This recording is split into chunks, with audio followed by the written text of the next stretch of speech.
Welcome to the Learning Can't Wait podcast, a Full Mind production. At Full Mind, our vision is to ensure every child has access to an exceptional education. Each episode, we will be joined by pathfinders within and around the education space who are bringing about transformational change on behalf of deserving students. I am your host, Hayley Spira-Bauer. Welcome back, everybody, to the Learning Can't Wait podcast. We are talking today about one of my favorite topics, as I believe it is one of the most important topics in education. We'll be talking about attendance with Alex Meis, the Vice President of Attendance Strategy at ParentSquare. Welcome, Alex. Hi, Haley. Thank you for having me. Thank you for being here, and thank you for bringing your incredible partner, Dr. Anny Iacono, Director of Student Services and Special Education at NewView. Welcome, Anny. Thank you so much for having me. This is exciting. You know, it is exciting because all the things we talk about in education cannot happen if students don't show up to school. So I am really excited to talk about this topic broadly, but then also talk about what your partnership has looked like and how it has improved attendance outcomes in NewView. And so to do that, we'll just go ahead and get started. And I'll start with you, Anny. Can you tell everybody, how did you come to be the personal and professional version of yourself? Well, I think like many people, it's a long journey of evolving and changing. And it really started, I was a single mom of three, and I jumped into teaching and fell into the career of special education. And I just fell in love. I remember my first day, I'll never forget going home after meeting my students, just knowing this would be my lifelong passion. And ever since then, I've served in a lot of different roles and worked with a lot of different age groups and different needs, and on the general education side of the house as well. Even students who were incarcerated and had a real struggle. And I just fell in love with trying to make a difference and really help people. And that's led me to this, my favorite position I've ever held, which is this one here at NewView, working with this rural community and really focusing on our students and our families and helping to connect them to what they need. So I just absolutely love it. I appreciate because how much you really are exuding joy about the work you're doing. And maybe perhaps it's a culmination of a lot of the experiences you've had and some of the barriers you've noticed. And we'll dive into those more deeply in a few moments. But Alex, I'm going to ask you the same question. How did you come to be the personal and professional version of yourself? That is a great question. It's also been a twisty, turny journey in my career. My heart has always been invested in supporting equitable family engagement. I started my career back in a long time ago, working in the South Bronx in New York City, working in a pediatric clinic by way of a program called AmeriCorps. I was young at the time, 22 or so, right out of college, not exactly sure where that role would take me, but knowing I wanted to give back to the community in that capacity. I spent a year in that role, again, working in the South Bronx, and I worked for a pediatric neurologist. And I only mention this as he was so informative for me and illustrative in pushing me in my career in policy. I went back to NYU for my master's in public administration, since he said to me, Alex, if you really want to make a change, and respectfully, he's like, don't be a doctor like me. You need to be a lawyer or a politician. And I said, oh my gosh, I never saw myself as a lawyer or a politician, but I see how these roles, influence the structures and systems by way our students receive services and families are included in education, right? So I went back to NYU for my degree in policy, and that's where I started my career as an entrepreneur. Again, twisty, turvy, circuitous, building out a solution to a problem that I saw deeply, which is, I think, what we're going to talk a lot about today, of how to be in service of families when it comes to solving chronic absenteeism. So like Dr. Iacono, I find so much joy in my work and working with people like Annie is my why now of helping build better systems and processes in place to, again, make a more inclusive environment for families when it comes to attendance improvement. Yeah, you do have a twisty turvy story, and I'm super excited to hear how all the different experiences have impacted your work now at ParentSquare, but specifically around improving chronic absenteeism. I'd be remiss if I didn't share my first job out of college was also in the South Bronx. However, in a school through another AmeriCorps program known as Teacher America. And I do believe that these types of programs, although they're short engagements, they tend to have a really big impact on people when they see the opportunity that exists to do good things and help great people. And I really, really am grateful that I had that experience, and it sounds like you are too. But Alex, I'd love to know more about how the past 15 years you spent on attendance, both policy, research, and product, how you came to the conclusion that this is fundamentally a relationship problem, not a compliance problem. Yeah, and I want to hear more about your experience in the South Bronx as a teacher. I'm sure maybe I worked with one of the schools you were at in my time there. But yeah, so I don't see the line as so divided of its compliance or engagement, right? I see it really as a Venn diagram in that there's a world that exists in the middle between compliance and family engagement, right? There is a world that both can exist in a dual capacity. However, what I've seen over the past 15 years when I started working in this space was that we were so focused on alerts and auto calls and truancy letters, and that is how we solved the problem, right? It was very, by what I observed, more punitive in nature than what my gut was telling me, or from reading and working with school leaders and those that I saw as the most valuable asset in a child's career, like people like Dr. Iacono and leaders in the South Bronx or in New York City, right? Working in public education, the New York City DOE were those that put the relationship first, the human first, the person first, right? And understanding why that child wasn't in the school building, not necessarily defaulting to the letter home, the robocall home, right? The punitive nature of more so the finger pointing, right? Of, this student was in school today and this is why, and this is what we're going to have to do. Or in different states, there are different, rules and policies in place. And again, the most successful leaders in the space put that human first and understood the why behind the absenteeism first and put the child first. And I see that all boiling down to relationships and say, why do anything? Like, I show up to work every day because of the relationships I have with my peers, right? I show up to today because of my relationship with Dr. Iacono and, yourself, right? Of a leader in the K-12 space. And that's because of our relationships. And I see the same in K-12. Dr. Iacono, I kind of jumped ahead here and not naming the problem first, which is that, absenteeism rates are higher than they've ever been before. We saw a major, major issue post-COVID of student locations being unknown, student attendance being very low.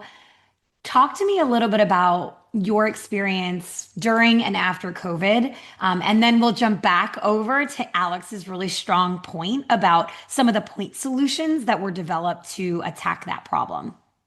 Sure, yeah. So I was working actually with the county at the time of COVID.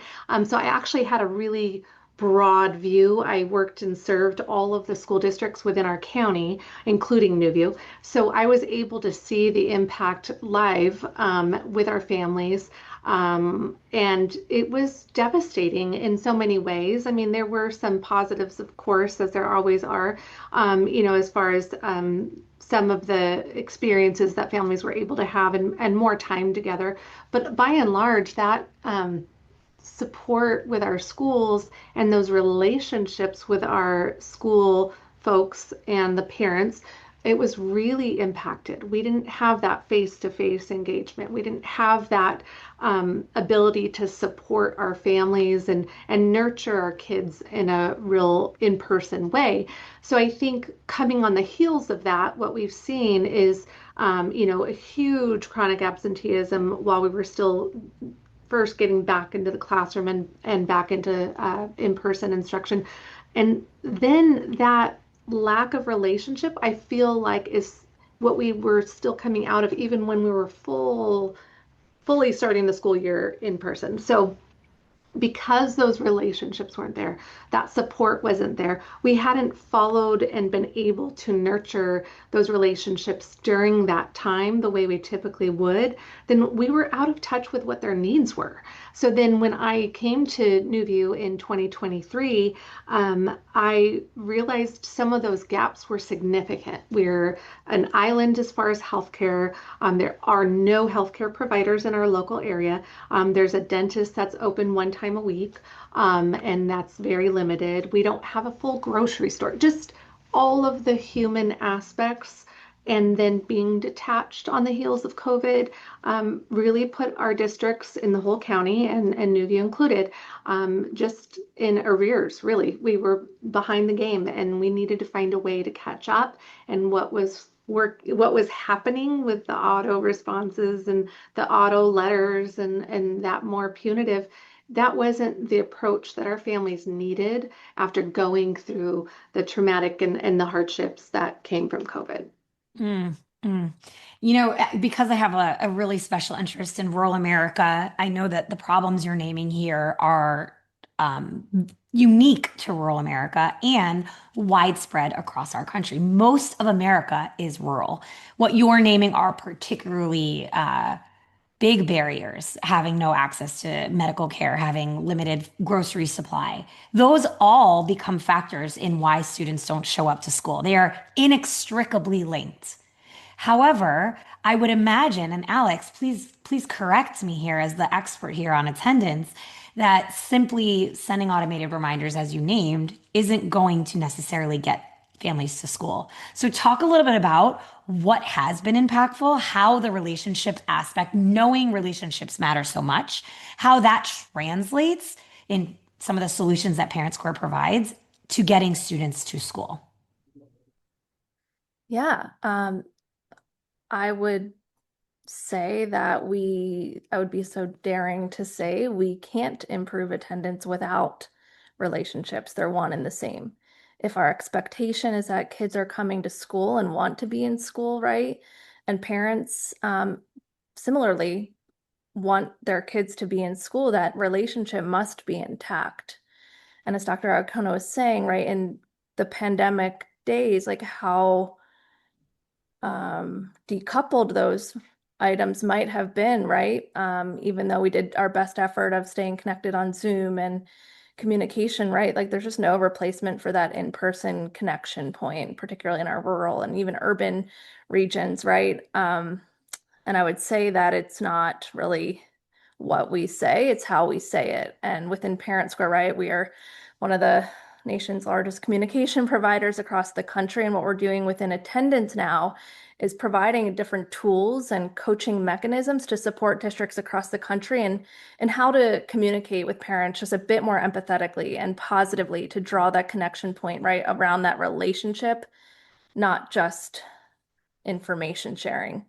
And what NewView has done so well, and many of our district partners, is has just changed sentence structures or ask questions of parents or say, I missed you in school today versus just you were not in school today, right? Like that's the start of a relationship. And again, like how can we expect students or families to want to be in our school communities without that foundational matter intact?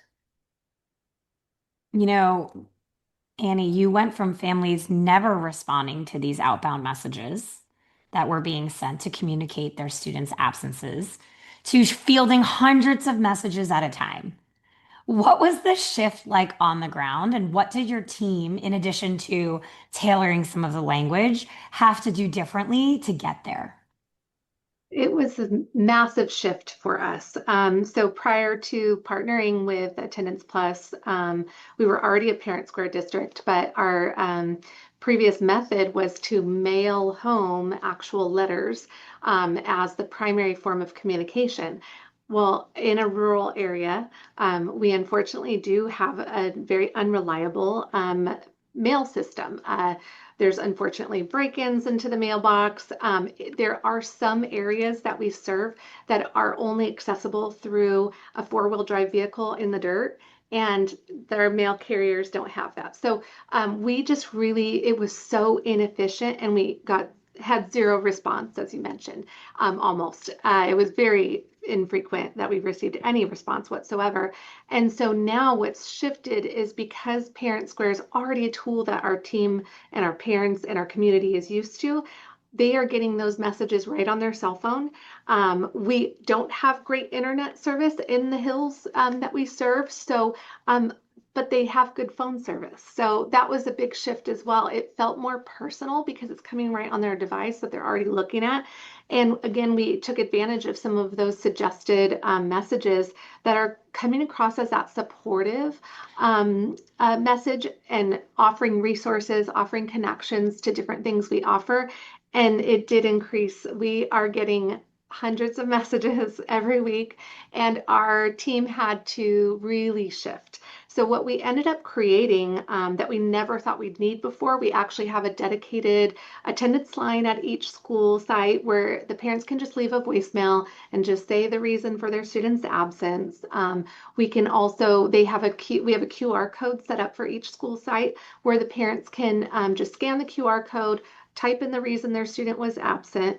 It's very user-friendly for the parents. If they're walking in, say, a younger child into the school, they don't have to wait until the students all checked in. They can just do the QR code, send their kiddo off. The kiddo can walk right to class much faster. And then we also created online, they have a message system through ParentSquare where they can just message the attendance clerks directly through their phone. So it's all of these methods to help make the access easier for our parents, but then also for our attendance clerks to be able to capture the data they need to clear those absences, and to put the explanation why the student missed school or was tardy, or whatever the case is. So that really helped, but it was such a great problem to have, to go from almost zero response to hundreds in a week. It was really awesome to see. I mean, the punchline here is that when you implemented this feature, Attendance Plus through ParentSquare, you had district-wide attendance improve from 92.7% to 94.9%. And for those thinking, okay, well, that's a 2% jump. 2%, how many students does it approximately represent in your district?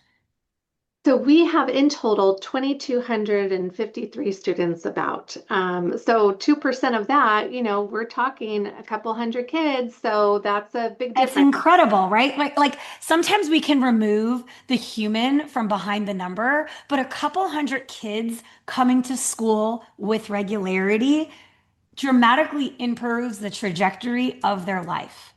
It improves their longitudinal outcomes for health, well-being, academic, and social and emotional progress. So it is incredibly significant. Even at that number of 2%, I think sometimes it's easy to overlook the incredible impact it has on very real people in your community. That's so true. And I think the great part about ParentSquare, because we're a rural district and we don't mirror our local districts that are surrounding us, I can send customized messages offering mental health supports. We have therapists at every school site and counselors at every school site. I can send them messages saying, hey, does your child need to be connected to their managed care plan for specialty care? Do they need dental and vision care? Because we have dental and vision mobile units now coming to our sites. But that message, getting it out there, our tool is ParentSquare and Attendance Plus, but that wouldn't be possible without the great supports they offer that I can then customize for our unique needs. And I think that's been just a game changer completely. What I love about the work and your passions is that it is extending beyond just the communities that you serve. Alex, as that doctor first told you when you were working in the South Bronx, if you really want to make a change, you have to look at policy. Alex, California has passed various legislation, including SB 691, AB 461, and other state guidance that's expected to be exercised by this fall. It essentially writes the relationship first approach into law. How does what's happening in California connect to what NewView is already doing? Yeah, so NewView is, in my opinion, an exemplar in putting that relationship first outside of laws, policies, procedures. That is in I would say the mission of Dr. Iacono and her district, and it's just been a pleasure to see how that has grown over the past couple of years. But when it comes to the rest of California with state and local policies, there's been several really progressive changes made to the infrastructure when it comes to truancy and chronic absenteeism. With truancy, SB 691, that is passed a couple years back, whereas AB 461 is newer from the past year. 691, I really have appreciated how we're moving past the punitive and threatening language that is in the attendance and truancy letters, right? So if we're expected to build a relationship between school and home, getting that letter with language that might feel scary or, punitive is the first way to turn a parent off from that relationship. And then with AB 461, it's really interesting to me, and I could talk all day about this, of really shifting the focus from criminality to support, right? Shifting from um, imposing penalties and infractions on parents of chronically absent students to putting a supportive relationship in place first, right? And just it's just a systemic problem that a lot of families might be experiencing that is not being solved for with any punitive um, misdemeanors and things of that nature, right? So seeing both of these laws put in practice of putting the human first is definitely in alignment with the heart and spirit of NewView. It's an incredible reference point just to talk about what's happening in some places. Not everywhere is experiencing the same legislative change. And so it is a good model to learn from. And like you said, New View is doing a great job of implementing like heart forward and people first policy and practice in order to improve their community and build people up. Let's take it to the local level, Dr. Iacono. On the ground, how have you seen shifts in your local government or district to offer additional support and guidance in tackling this problem?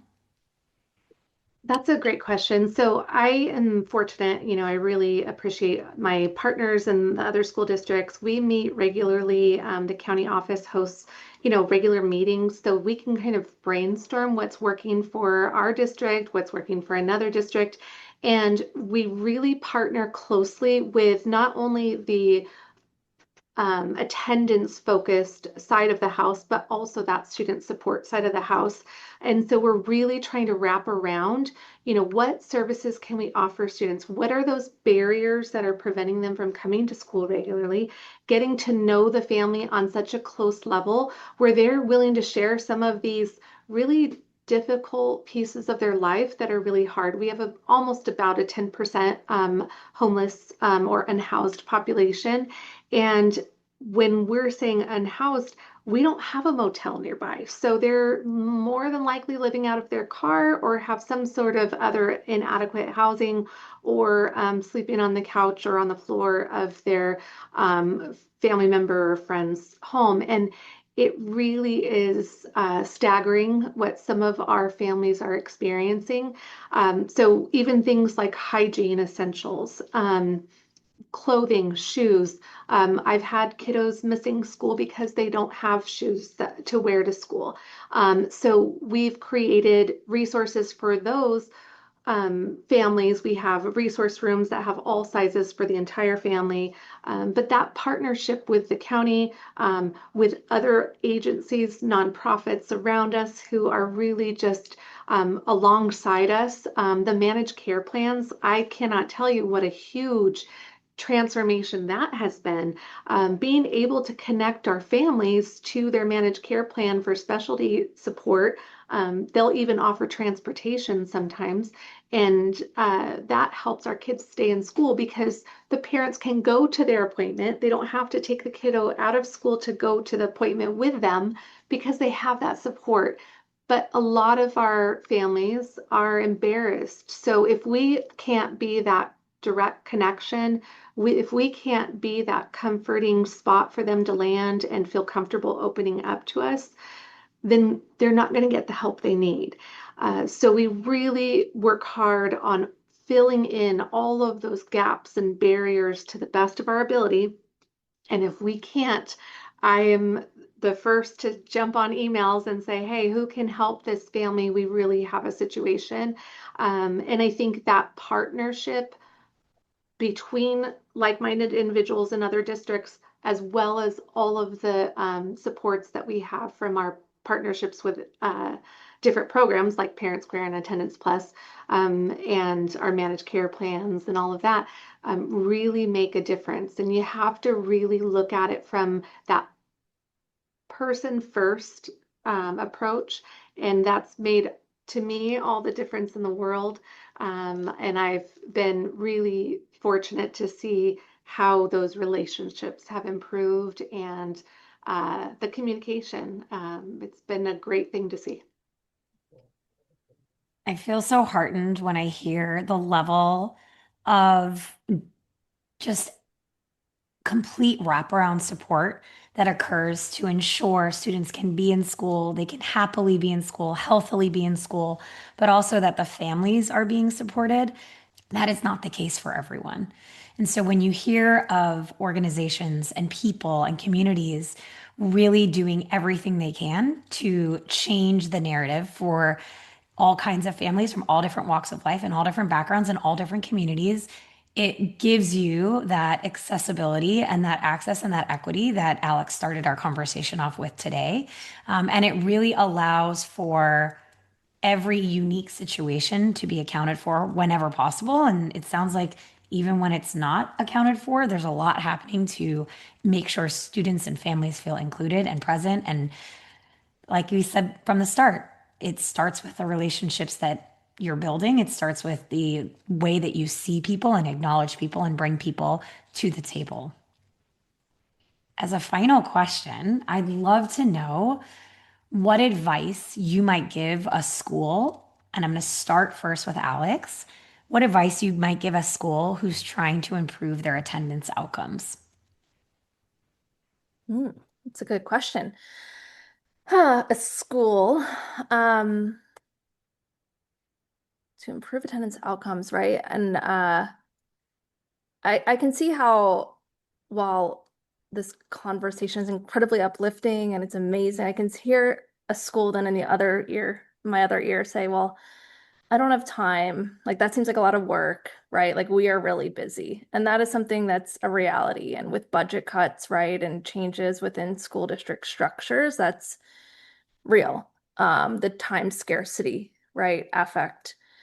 Um, I would suggest as we start the school year, right, to start small and specific and manageable, right? If you don't have that time to think about even on a daily basis, who's that one student we can have a more positive connection with, or on a weekly basis, right? Who are those 5 students whose families we just have not heard from, and being really specific and intentional. Again, if I'm hearing from a school that says, I don't have time, right? Like just starting really specific and small and having that, I hear all the time also, well, I don't think that parent will write back. And then they hear right away back from that parent, right? And it's because we're saying something positive, maybe for the first time in that parent's educational experience, right? The parent of the chronically absent student, they're used to and conditioned to get the truancy letters, the auto call notifications, the this and that and the other thing about, absenteeism, but flipping that script is where I'd suggest, right? How can we start with a positive intention and tone in our communication and putting ourselves in that parent's shoes, in that position of what we might like to hear if we are on the receiving end of that message.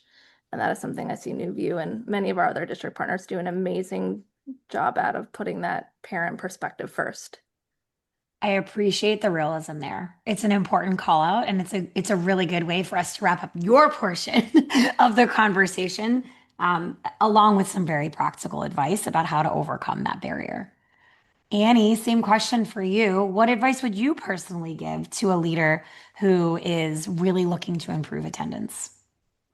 I think it starts from the top down. I think it is really important that in the school site that the leaders are modeling the importance of relationships and first with their staff. That's where it starts, right? So, at those welcome back events, really modeling that you care about your staff. You care that they're there. You care how their summer went. You care about their families. You know them as human beings first. I think building that family feel amongst the school staff is so important. I think every staff member on a school site is absolutely critical and important for students to feel safe, heard, respected, like they belong. And so I've often had, where I've had students who are chronically absent and their favorite person on campus is the custodian. So when they come to school and they get to have an extra few minutes with the custodian and they're able to high five them and maybe like chit chat with them for a few extra minutes, that might be the difference between them wanting to come to school and not wanting to come to school.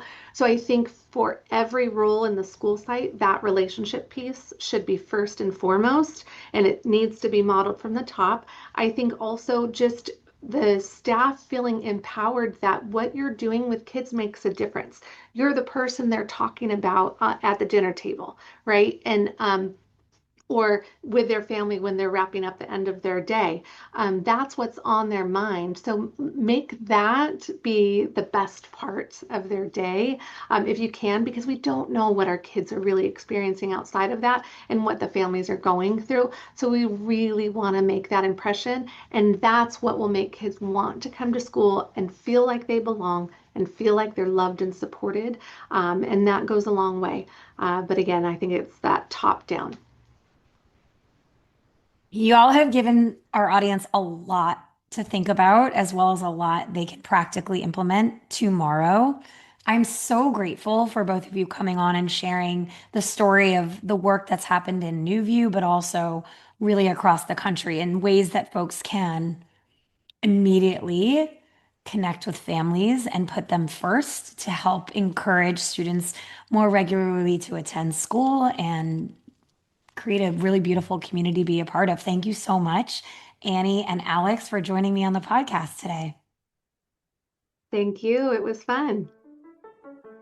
And thank you to everybody for tuning in. Thanks for listening to the Learning Can't Wait podcast. If you like what you heard, please rate, review, and share this episode. Be the first to know when we have a new episode by subscribing wherever you listen to podcasts. If you'd like to be a guest on the show or have a suggestion for an episode, email us at podcast@fullmindlearning.com.